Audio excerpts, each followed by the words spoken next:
Nous sommes déjà des habitués de ces rentrées. Nous sommes à notre 22e rentrée scolaire. Et il y a quand même une routine qui s'est installée. L'effectivité a été réelle. Tous les professeurs étaient au rendez-vous. Tous les enseignants, je vais dire. Les parents aussi ont fait déplacer les enfants. Je crois que globalement, les 80% de nos enfants escomptés, espérés pour cette année, ont répondu présent au premier jour de la rentrée. Ce qu'on a pu innover pour le moment, c'est au niveau des horaires. Parce que depuis l'année dernière, on était en pleine année scolaire. Le gouvernement a décidé, à partir de janvier, de modifier les horaires de la fonction publique.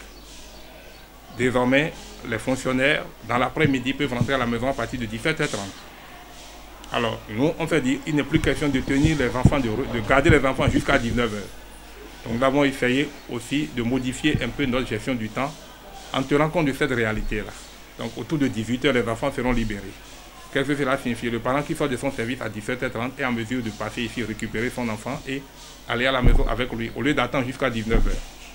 C'est la principale innovation de cette année, ça, en fonction de cette réforme horaire opérée par l'autorité au niveau de la fonction publique. La rentrée est lancée et que tout le monde soit à la hauteur de la tâche, aussi bien parents, élèves et autorités des écoles. La rentrée s'est lancée pour 8 mois et que chacun joue sa partition et pour que cela puisse accoucher de bons résultats en fin d'année.